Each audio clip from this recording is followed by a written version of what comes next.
जय गायत्री माता, जय गुरुदेव, जय माता जी। आगे गुरुदेव लिखते हैं, गायत्री कोई स्वतंत्र देवी देवता नहीं है, यह तो परब्रह्म परमात्मा का क्रिया भाग है। ब्रह्मा निर्विकार है, अचिंत्य है, बुद्धि से परे है, साक्षी रूप है, परंतु अपनी क्रियाशील चेतना शक्ति रूप होने के कारण उपासनीय है और उस उपासना का अभीष्ट परिणाम भी प्राप्त होता है। ईश्वर भक्ति, ईश्वर उपासना, ब्रह्म साधना, आत्म साक्षात्कार, ब्रह्म दर्शन, प्रभु परायणता आदि पुरुषवाची शब्दों का जो तात्पर्य और उद्देश्य है, वही गायत्री उपासना आदि स्त्रीवाची शब्दों का मंतव्य है। गायत्री उपासना वस्तुत ईश्वर उपासना का एक अत्युत्तम, सरल और शीघ्र सफल होने वाला मार्ग है। इस मार्ग पर चलने वाले व्यक्ति एक सुरमय उद्यान से होते हुए जीवन के चरम लक्ष्य ईश्वर प्राप्ति तक पहुंचते हैं। ब्रह्मा और गायत्री में केवल शब्दों का अंतर है, वैसे दोनों ही एक हैं। इस एकता के कुछ प्रमाण नीचे देखिए। छंदों में मैं गायत्री हूँ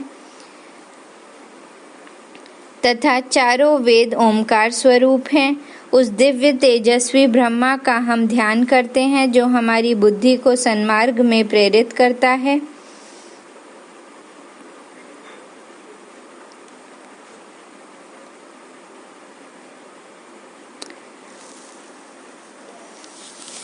वह समझ जो कुछ है गायत्री स्वरूप है।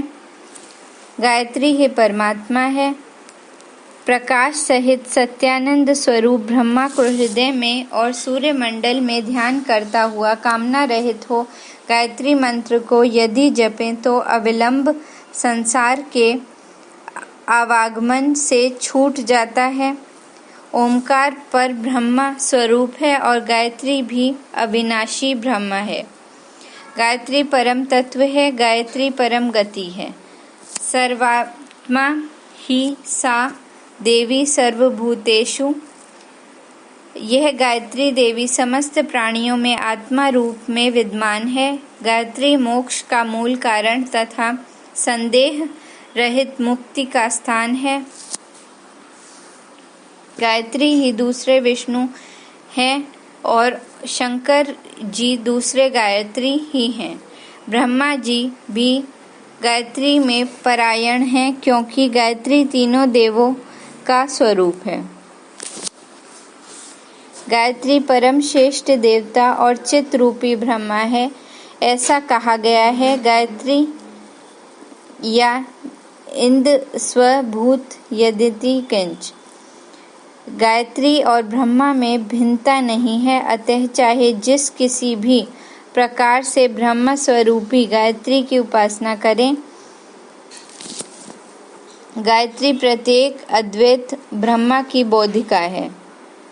गायत्री मोक्ष देने वाली परमात्मा स्वरूप और ब्रह्मा तेज से युक्त शक्ति है और मंत्रों की अधिष्ठात्री है। गायत्री स्वरूप और गायत्री से प्रकाशित होने वाला ब्रह्म गायत्री नाम से वर्णित है। प्रणव, अव्यारहित और गायत्री, इन तीनों से परम ब्रह्मा की उपासना करनी चाहिए। उस ब्रह्मा में आत्मा स्थित है। हृदय चैतन्य ज्योति गायत्री रूप ब्रह्मा के प्राप्ति स्थान के प्राण, व्यान, अपान, समान, उदान ये 5 द्वारपाल हैं कि इन्हीं को वश में करें, जिससे हृदय स्थित गायत्री स्वरूप ब्रह्मा ही की प्राप्ति हो। उपासना करने वाला स्वर्गलोक को प्राप्त होता है और उसके कुल के में वीर पुत्र और शिष्य उत्पन्न होते हैं। भूमि, अंतरिक्ष, ध्यो ये तीनों गायत्री के प्रथम पाद के 8 अक्षरों के बराबर हैं। अतः जो गायत्री के प्रथम पद को भी जान लेता है वह त्रिलोक विजयी होता है। वह ब्रह्मा रमण न कर सका क्योंकि अकेला था। अकेला कोई भी रमण नहीं कर सकता। उसका स्वरूप संयुक्त स्त्री पुरुष की भांति था। उसने दूसरे की इच्छा की तथा अपने संयुक्त रूप को द्विधा विभक्त किया। अब दोनों रूप पत्नी और पति भाव को प्राप्त हुए।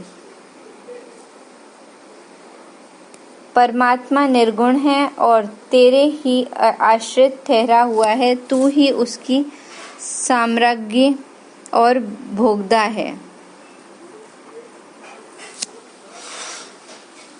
शक्ति शक्तिमान से कभी पृथक नहीं रहती। इन दोनों का नित्य संबंध है। जैसे अग्नि और दाहक शक्ति का नित्य परस्पर संबंध है, उसी प्रकार शक्तिमान का भी है। शक्ति का और उस शक्तिमान पुरुष का सदा संबंध है, कभी भेद नहीं है। जो वह है सो मैं हूँ, जो मैं हूँ सो वह है। यदि भेद है तो केवल बुद्धि का भ्रम है। संसार की जन्मदात्री प्रकृति है और जगत का पालन करता या रक्षा करने वाला पुरुष है।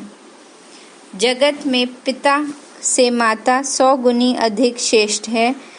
इन प्रमाणों से स्पष्ट हो जाता है कि ब्रह्मा ही गायत्री है और उसकी उपासना ब्रह्म प्राप्ति का सर्वोत्तम मार्ग है।